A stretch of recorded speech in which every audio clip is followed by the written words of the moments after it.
Hello, hello, everyone. Welcome back. I'm Rico. I'm Tony. And this is the podcast known as Relatively Sound, the podcast that is not going outside. Today, we are back with our album for album series. Last week, Tony, you gave me a Yes album. And Yes, I did.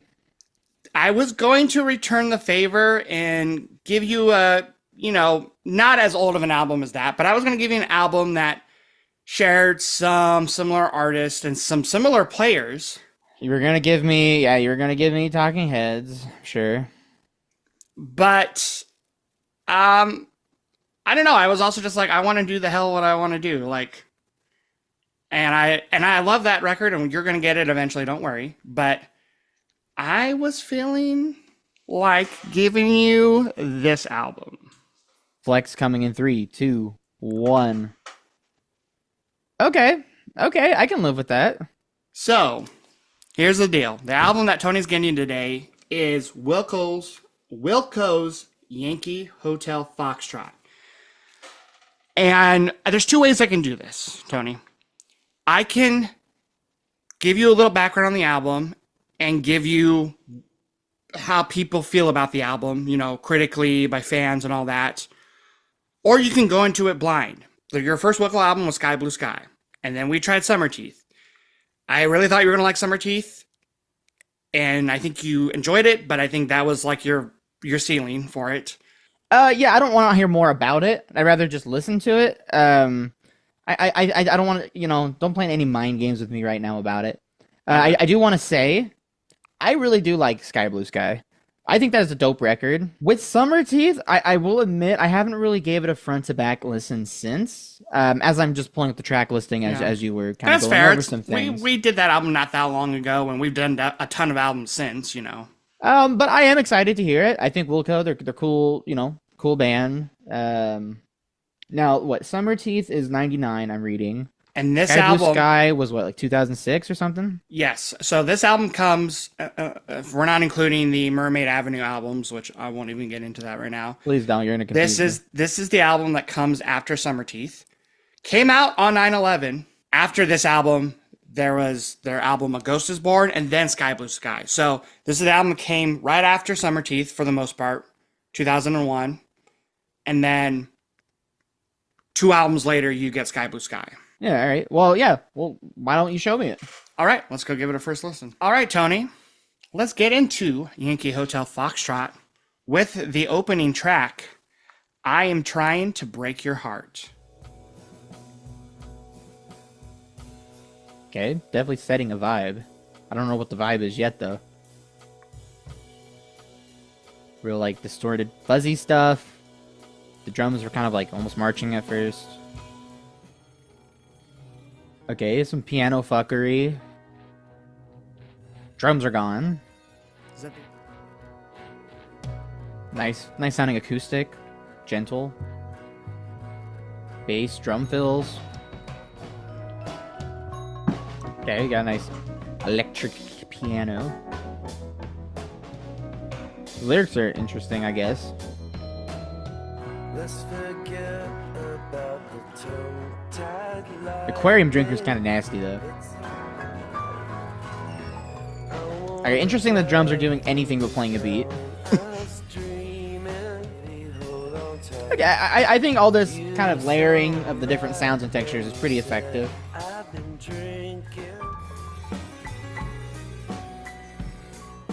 I don't know if I love that high register piano, though. Like, I feel like that piano, how it's kind of like doing that kind of like fun bluesy thing, it's kind of giving me more like Summerteeth vibes. A little more playful. I like the "You're quite a quiet domino" line. like with all like the whirlwinds of sound going on, it feels like when you're like trying to get Tupperware from like counters, like from cupboards above you, everything goes flying. Okay. We get like more like piano chords, a little chunkier. Okay, now this right here finally just sounds like what I expected, like as Wilco to sound, you know, from what I've heard. And it's good. Dude, song sounds like it was about to end, but we got a little more though. Okay, I like that he's singing, higher up vocal. I like he swapped the aquarium to a disposable Dixie cup drinker. I like that a lot. I think my record's stuck on a loop. Let me go lift up the needle real quick. Alright, well, I already hate that you like this song because I feel like if I showed you a song like this, you would say it's annoying and irritating. So then reverse, flip it around. If you say you dislike it, then what does that say about you? No, don't. I'm not even going to entertain that. No, I do like this. It got a little egregious there at the end for a second. But this is kind of a hard song to kind of like... I mean, I think like the appeal of this song is just the fact that it's a big texture. I think the drums are definitely a big part, that they're just kind of like, doing some kind of weird stuff. They're coming in and out.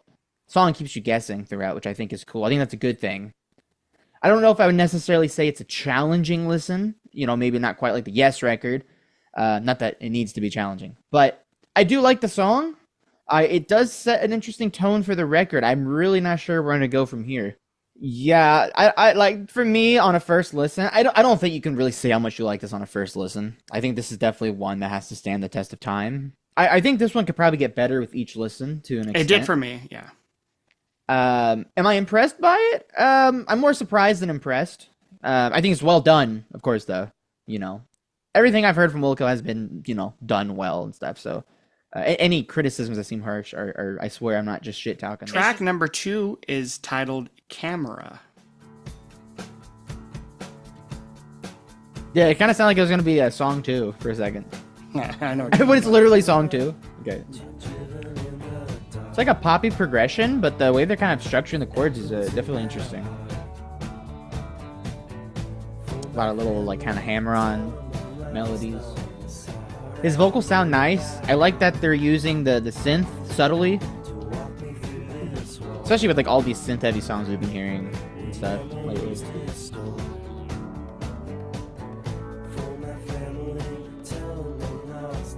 Okay. I like that little change there in the chords.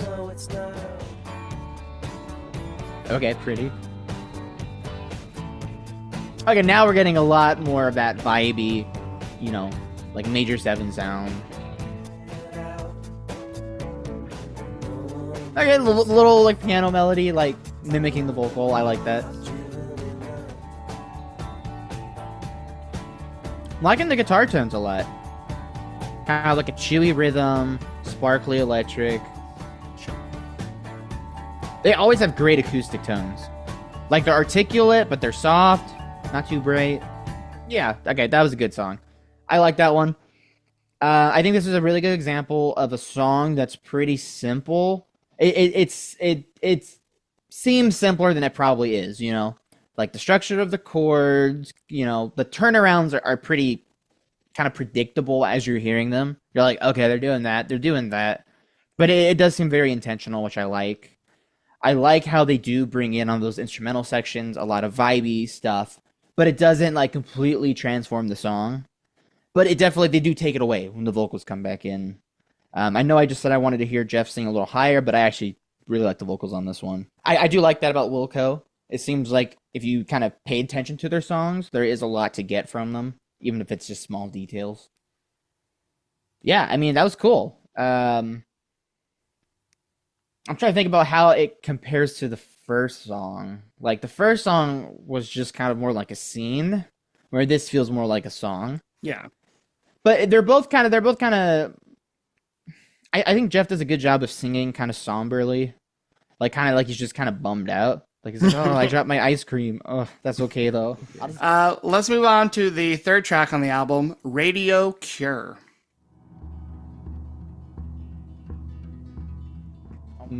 Oh, okay, we're doing the double major 7 chord thing.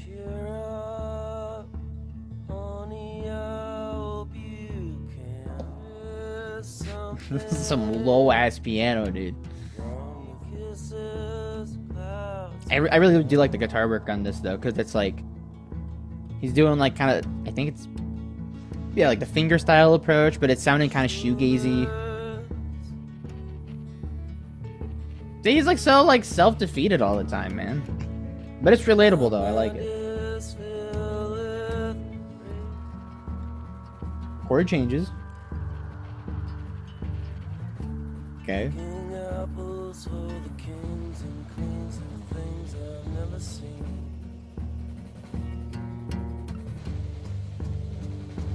Chorus? Was that the chorus?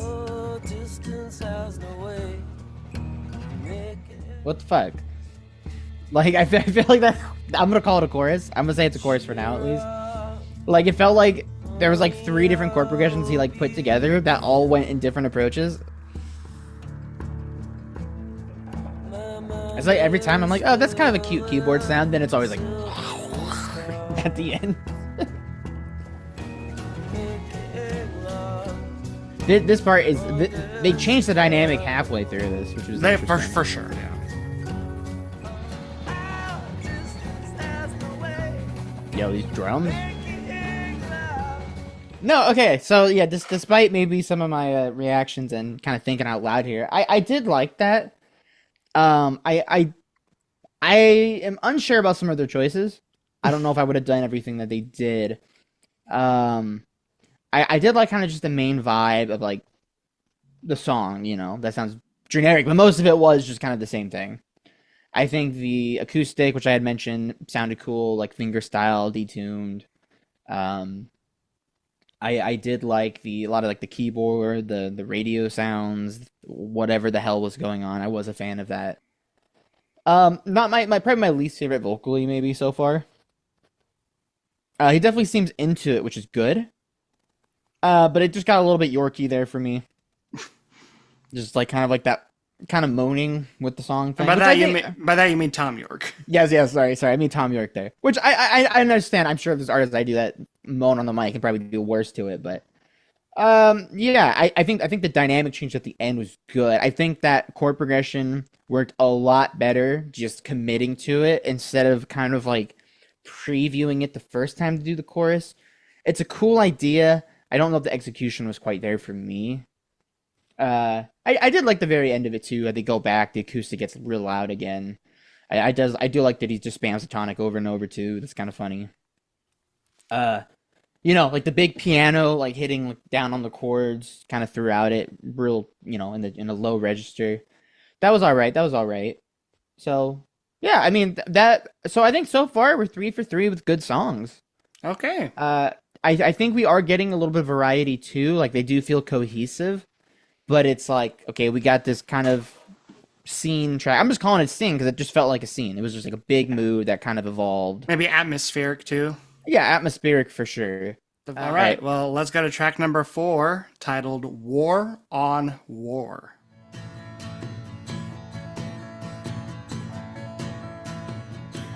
Add like a shitload of delay in its YouTube.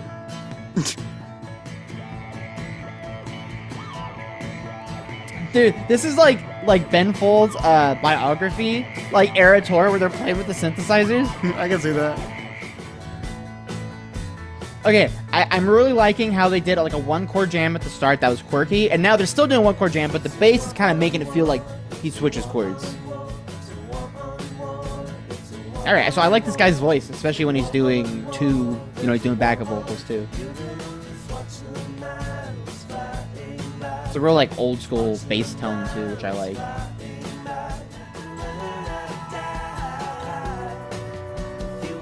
I like this part. I like how the chords are changing. There's nothing crazy, but the bass is kind of it's pretty active, but it's not distracting.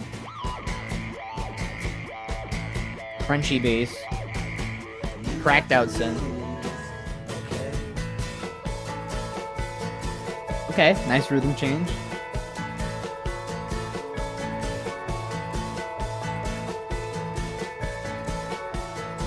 Yeah, this is cool.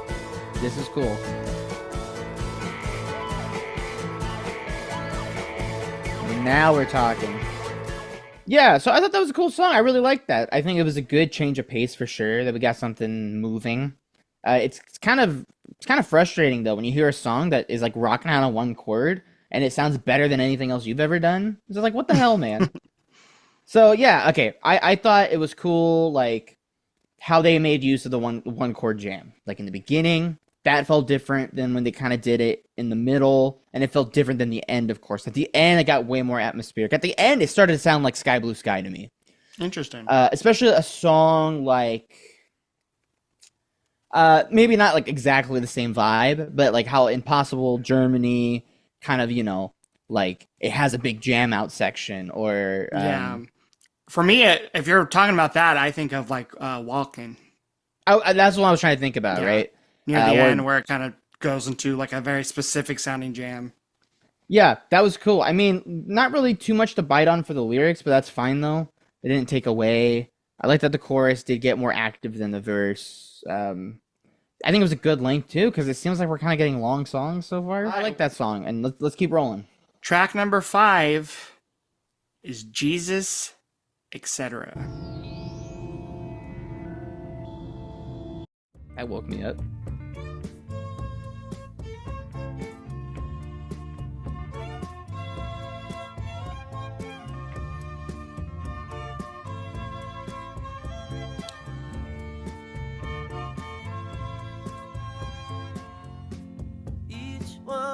Is a setting sun. I'm thinking right now.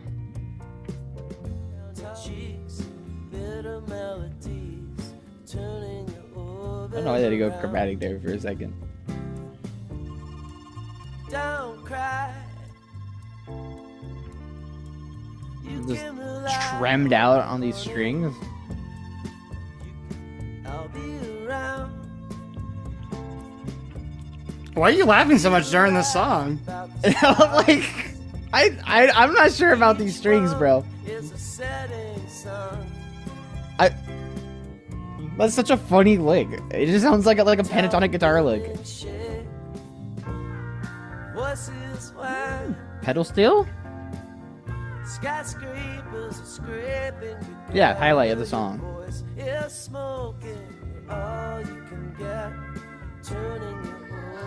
I don't know if I love that chord there.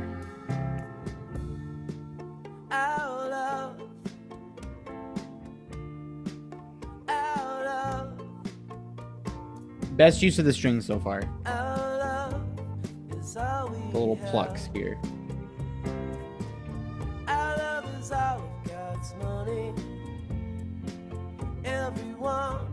That's a cool line. I don't know what it means, but that's cool. Yeah, okay, so I don't know how I feel about this one quite yet. I don't even know where to start. It kind of felt kind of weird at first because we got like the chord progression was kind of like the boom, boom, boom type of thing. Kind of felt like Walk On By, Dionne Warwick. And I love that song. I'm a big Dionne Burt Bacharach fan. But And a Doja Cat fan. I like Doja Cat, but I don't like that song. So, like, I kind of want to say, I should like it because of that, but I didn't like the strings over it. They just sounded abrasive. I didn't like the lick they were doing. I didn't like most of the strings in this song. I liked when they started plucking in the bridge, like the boom, boom, boom, or whatever the melody is, and then I liked right after that when they're doing like the just long notes over the chords. I don't have a lot to say, but I just wasn't really a big fan of the vibe. It felt underwhelming compared to the other songs. In the chorus, they did like kind of a walk down where I think it was like, minor over major 7 type thing. And like, I normally like that, but it felt a little out of place. I don't like the voices escape singing sad, sad songs tuned to chords. Strung down your cheeks, bitter melodies, turning your orbit around. Like, I'm not saying it's bad, but I don't know. Wasn't a huge fan of that. I did like the Our Love is All of God's Money. I did like that, but this is definitely the most forgettable of the 4 so far. Well, Tony, will it surprise you if I tell you this is Wilco's biggest song? Are you fucking serious? I don't see why. Wow. I'm just saying, like, we might get, well, hopefully not we, hopefully you get the hate comments because not only is this probably a lot of casual fans' biggest songs, but even I think hardcore fans, like, even if this isn't their favorite, they like, oh yeah, this is like, one of their big songs. This is one of their masterpieces. Like, people would say this is a 10 out of 10 song. This is the pinnacle point of the album. Yeah. Just I do think the production sounded good overall. It was mostly just the strings that I just didn't really like. No. And if that's one of the biggest parts of the song, so it's like if you don't like the strings, you're not gonna probably dig the song that much. So Will it grow on me on a few listens? I don't want to say I hope yes so. just because you told me it's their biggest song and that I'm going to get flamed. You have to, gun to your head, you have yeah, to. yeah, yeah. You better start liking this song. No. So I'm not saying it because of that. I think it could grow on me, but I also think it could still just kind of lay on the bottom. Maybe because the first 4 songs before this were a lot more interesting objectively. Like you have an album, I feel like Radio Cure, War and War, Jesus, etc., and Ashes of American Flag, just title wise, makes it seem like it's just a heavy ass album. I think it's one of their. It's definitely heavier than Summerteeth is like the poppy summer Right. album. This is like, sit your ass down. We're back in school. That was lame. I'm cutting that out. Please keep that in. Please keep that in. All right. Well, let's hit the next track. Ashes of American Flags. Kind of almost like a keyboard, maybe like bass line. Cash machine, I didn't think this was gonna be like a folky song based off the intro and like that big guitar sustain on the left side.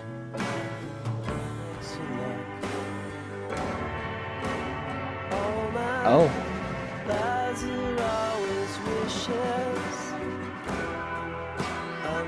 the drum fill. You know, halfway through that chorus, I was kind of like, okay, this is like a really like kind of straightforward like folky thing, and then they do the Wilco shit where they just start like throwing random chords at you. There's that same lockdown again. I liked it a lot more here though. We're just gonna chill here for a few minutes. I'm down on my hands and knees. This is cool, like organ sound or something. Okay, the little bendy guitars over here now. I noticed it. Yeah, I like the piano here. Totally changes the vibe. Cool guitar tone. Real squiggly. Sound like they're on a mad scientist lab. Yeah, so I definitely like that one more than the last one. This was an interesting song for sure. This is definitely one I'm gonna need to unpack a bit. I will say right off the bat, I don't know if we needed that really long outro, especially just to go back for a few notes on the piano. But you kind of made it seem like it might transition into the next song. We'll see. But yeah, I think it was cool. I did like kind of the folky vibe, but there was in the chorus where they start like just switching up the chords, which I think is pretty cool sounding. I think it's unique. A lot of like the feedback kind of sounds, the big sustains, thought that worked really well. Another gentle Jeff performance. I like the lyrics a lot more in this one. And all the falling leaves filling up shopping bags. I think for me, my only real complaints, I know I said the outro is kind of like, I could do without it. I think that big break where they're just, it's just atmosphere for a second. And then to get back in, they do like the guitar bend lead. Yeah. That felt really anticlimactic to me. Let's move on. Next track is titled Heavy Metal Drummer. Nice.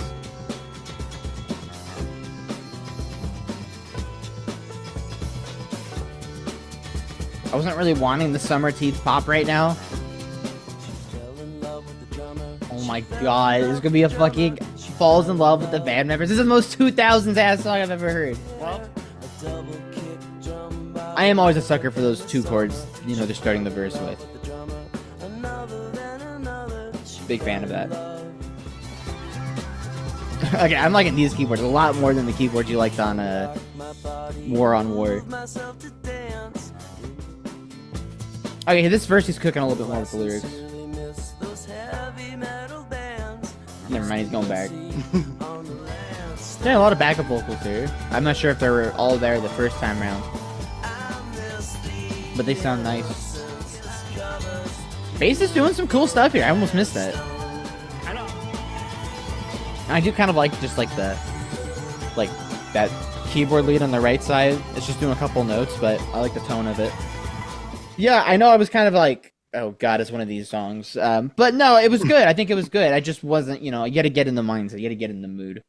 I mean, it very much is just like oh, I miss being innocent.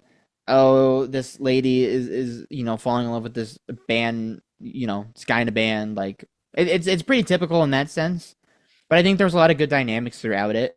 Kind of like, sorry, what was track 2 called?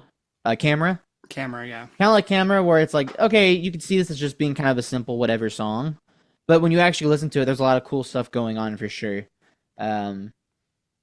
Yeah, I mean, I am glad we got something more upbeat and fast.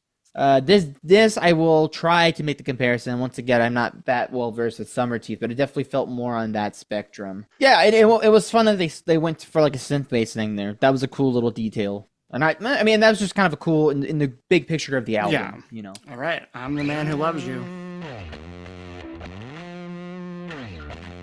That's a farty tone. I said it once, I'm gonna say it again. I hate that you love this.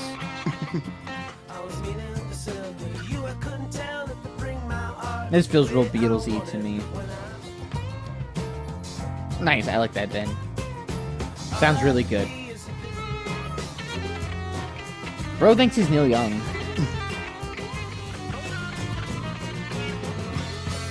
That was an interesting kind of like deviation in the music during that solo section. Trumpets?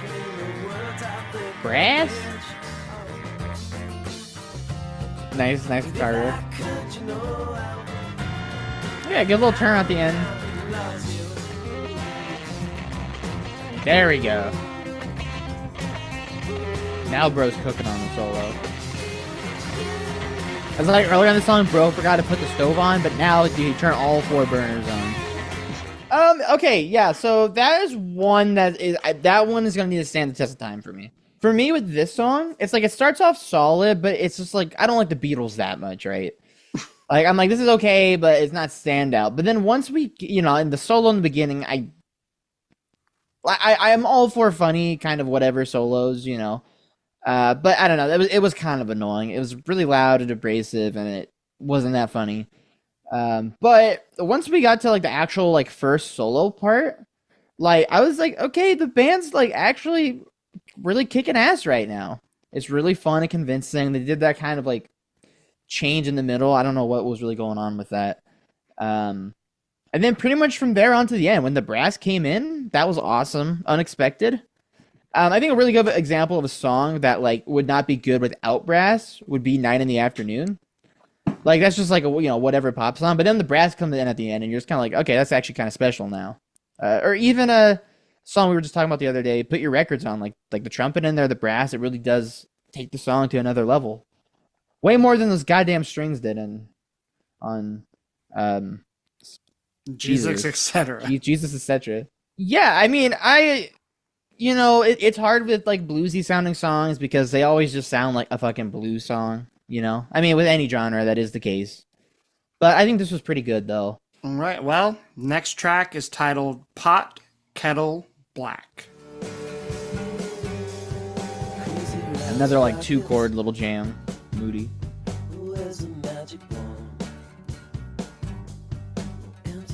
Once again, great sounding acoustic.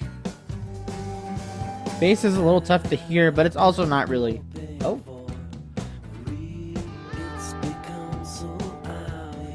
Okay, I don't know why they got so much pedal still.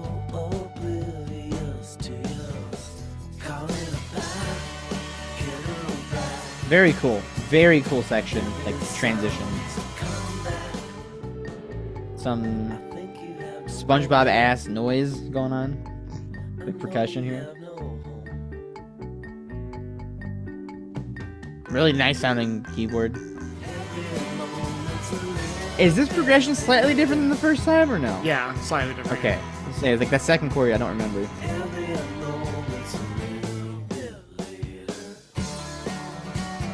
Nice low note on the vocals.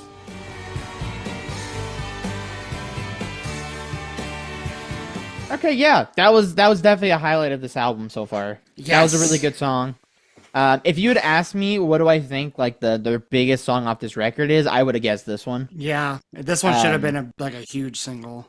Yeah, I really enjoyed that. I really liked when they go into the tied in the knot section. We'll say that's the chorus. I think it's the chorus, yeah.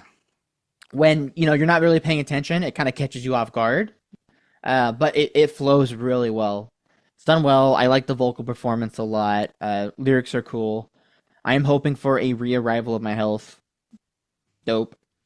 Um, yeah, I mean, this is definitely just like you hear it, and how are you not like this is great. I didn't say as much kind of during it just because I was like I didn't need to. The song kind of spoke for itself. I could tell you were think- jamming to it. Yeah, it's a good vibe song. I guess it's like one of those songs you could listen to if you're feeling bummed, you know, like the Jeff way, or you could listen to even if you're feeling happy. Four Places is the title of this penultimate track. For the air-conditioned rooms at the top of the stairs. Like the melody and stuff, it seems like one of those songs you would like write in the shower, like without having music to it. You're just like kind of writing a melody. I feel like I can hear the chords underneath it. Like when they come in, I'm so ready to see if I'm right. The singer you love. I'm kind of mad that it's taking so long to get to the point here. But that's good because that just means I'm ready to hear it. Takes Okay, not the chords I was expecting to hear. been pulled in my back Okay. to show me love. So you think you're gonna like just start kicking ass, but no, we just get a clarity drop, we'll say. My voice is climbing around in eyes. Nice little piano lick, just looping. A lot of piano. Thanks been when it's hot in the poor places tonight. We get back to those old school progressions again.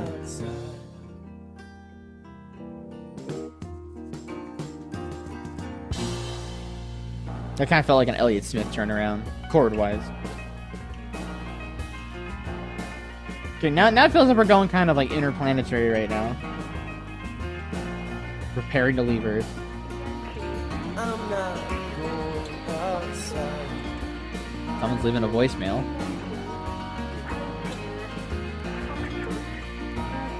It's hot. No, that was a fun little acoustic lick.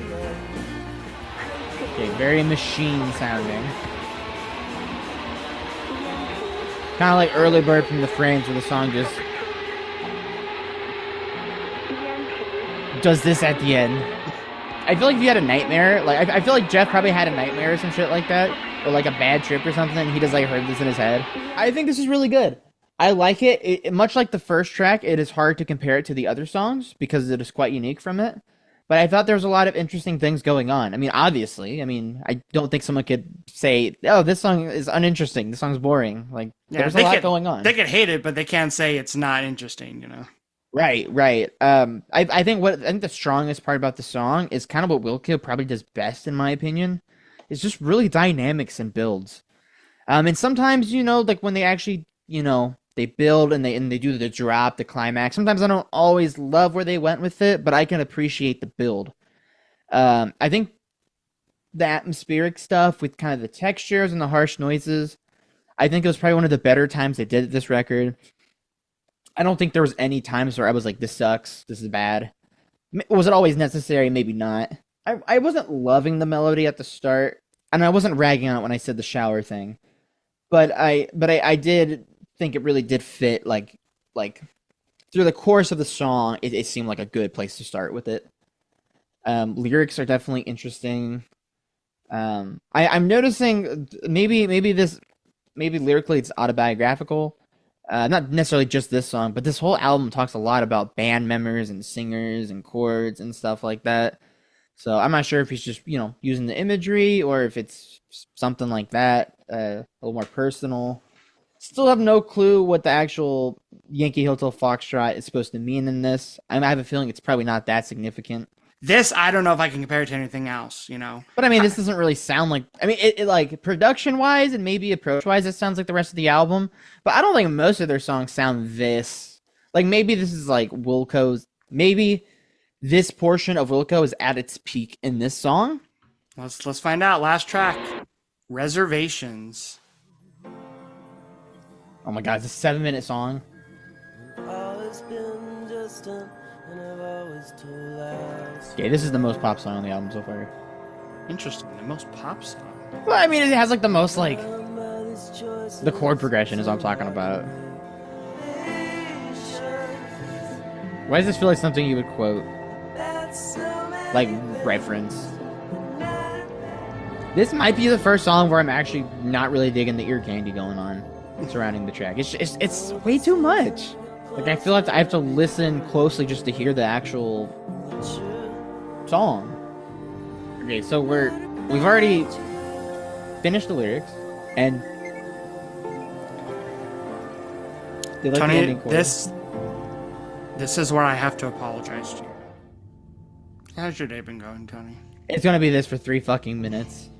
This maybe would be a good part in the album now to maybe go through some of the rest of the things I was going to tell you. I mean, this feels very reflective. Yeah.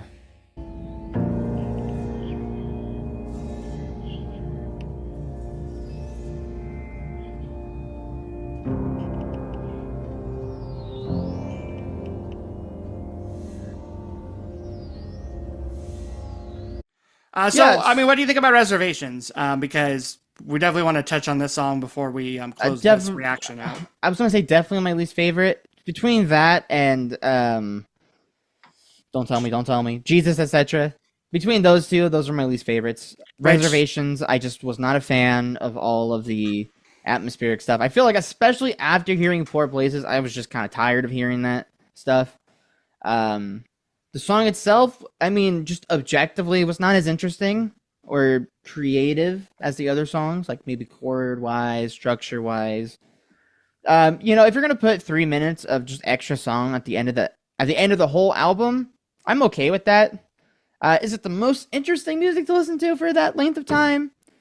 No, but it's the end of the album. I don't have a problem with that. I actually thought it wasn't I thought it was actually like a sad line. Oh, really? Well, no, I see it as like there's so many things that I have reservations about, so many things I'm unsure about and I don't know about, but when it comes to you, I don't.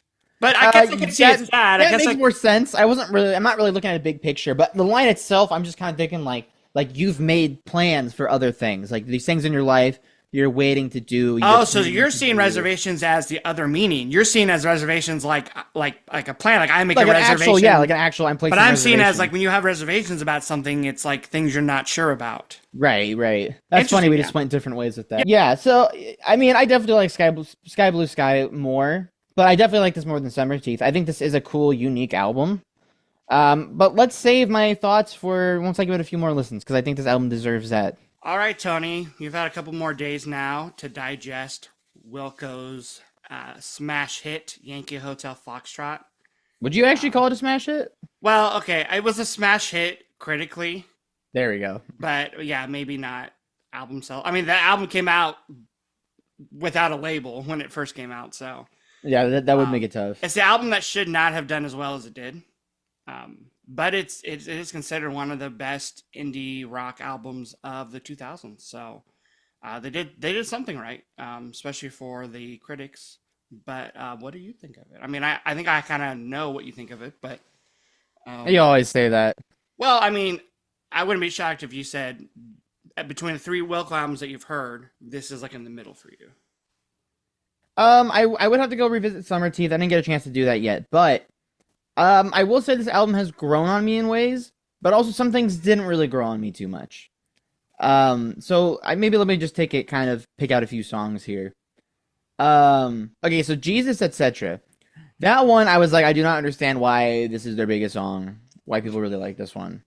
I like it now. It took a few listens, but I'm like, all right, I don't really have a problem with this. I mean, if I were to write it, I would do a couple things different, but you can say that about, I can say that about Beach Boys songs too.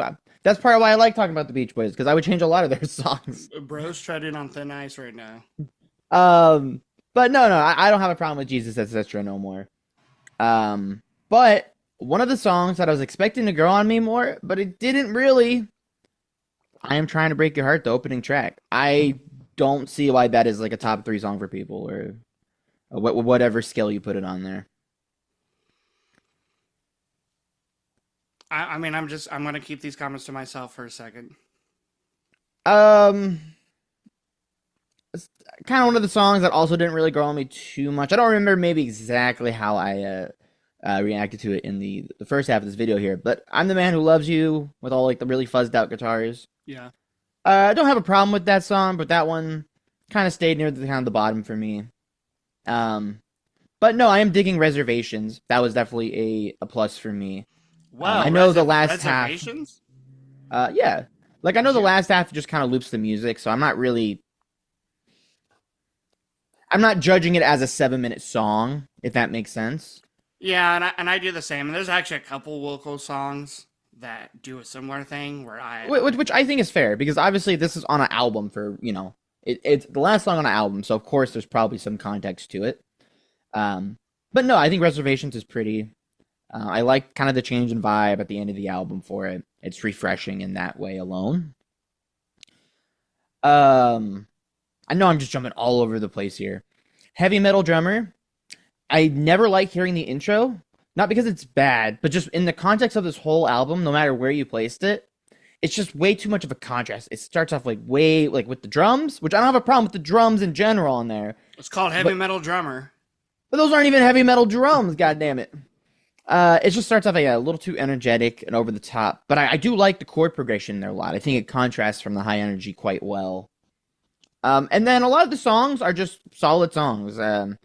Camera, Radio Cure, War on War. I do like Ashes of American Flags. It takes a little bit to get going, but the part where he says, what is it? If I would die, I'd come back new. Yeah, which I consider the chorus. Yeah, I think it really builds to that very well. I think that's an example, one of those songs where it's not, here's a section, we're building up really high, and then we're going to drop out suddenly, anticlimactically. It wasn't that at all. It was just actually like, as the song goes, it builds, gets to the chorus, you get the payoff, then you bring it back down. So that one was cool. Yeah, Pot Kettle Black, I don't know, I would say it's my favorite. I know I was really excited hearing it on the first listen, but it's definitely up there. Kind of as like a camera to me, which I think is good because it's like kind of bookending the album a bit loosely. Radio Cure, I was worried about that one, but I like that one just because it's like a 5-minute kind of one-tone vibe track. It's a good tone. That one's real moody, melancholy. Yeah, that's like the most like kind of Elliott Smith vibe I feel like on the album. Maybe. And then we have Poor Places. That's like the one that starts off with like this what do you call it? Like the heart monitor thing. Yeah. Yeah. And then his voice comes in and it's almost just his voice for like the first verse and chorus. Yeah, and then you like showed me that cover that guy did. Yeah. Yeah, I like this one. I think it builds well. I kind of compare it to the first track, except I like it more. I think it just kind of does the same thing. The first track is just mostly one theme built up and a lot of ear candy. Where Poor Places, there's a lot of ear candy too, but it is about 2 minutes shorter. To me, it just kind of resonates a little more. It just feels more emotional. I'm not gonna say relatable even, but I don't know. It touched me more. It was a little bit more moving. And then I know I just jumped all over the album. I think I hit every song pretty much. War on War is very catchy. I will clarify that. I like that one. Good energy. The keys are kind of a lot in that one. I could see that getting kind of annoying. That's the best part. They're a bit much, but I'm not gonna knock it down a peg for that. So now, where's my summary here? How do I feel about this album as a whole? I am not quite sure how I feel as a whole. Do I think it's a good record? Yeah, I think it's a really good record. Do I think this is one of the best indie records I've heard? I don't know if I would go that far. I will say, especially after, listening it to a few times within a short duration, all the decorations of it got kind of annoying. Like, like all the sounds they're sprinkling in, which I'm glad they're sounds and there's variety and they're building soundscapes, but it just got a bit much. Like the first track, there's a lot of it. Poor Places, you're bookending it. There's a lot of it throughout. So for me, that got a little tiring. The album is very moody, and I think that is the best vibe. Not the best vibe, the best, maybe the strongest thing about it. It's a very consistent atmosphere throughout. I think kind of maybe start to, wander near the edge of it with Heavy Metal Drummer, and I'm the Man Who Loves You. Not even Heavy Metal Drummer, though, honestly. It's just that intro. Otherwise, like the chords, the vocals, it doesn't feel too different than maybe some of the more upbeat tracks later. Up-tempo tracks. Yeah, I mean, It's kind of like an album where I would have a heart like I don't know if outside of listening to this whole thing, I'd be like, oh yeah, let me go put on, heavy metal drummer. Let me go put on Ashes of American Flags. Like this album just feels very um the songs really have synergy together, and I feel like maybe the songs are best put together, which I don't think is the bad thing at all. And you know what? I'm sure there's a lot of people that couldn't make an album like that. So I'm gonna kind of end my ramble there. I'm gonna say I like the album. I give it a thumbs up. How often will I revisit it? Not sure. Will I revisit it more than Summerteeth? Yes, I think so, but I do have to give Summerteeth a listen with fresh ears. I feel like maybe I was a little critical on it. So the only question I'm going to ask you, and kind of, try to what's the word, challenge you a little bit, is you mentioned, for you, one of the album's maybe downfalls is how maybe abstract it gets with all the sounds and whatnot. And you really enjoyed their album Sky Blue Sky, which I think is around the time period where Wilco started writing more straightforward songs. Some people classify that album as a little bit more dad rock. And obviously I don't know if I would agree with that, but keep going. you obviously have new band members too, so that changes everything. But I feel like lately, because when you and I get on Zoom call and we're sharing our Spotify jams, you always will start playing me something that you've been into recently. And lately, I feel like it's been in the realm of something like a Nine Inch Nails or like shoegaze or whatnot, where I feel like a lot of those types of sounds and genres have a lot of kind of out there sounds. And I'm wondering if maybe the difference here is because these songs, like, the sounds don't necessarily make up the song in the sense that the sounds aren't like a loop being replayed to where the sounds almost become an instrument of their own.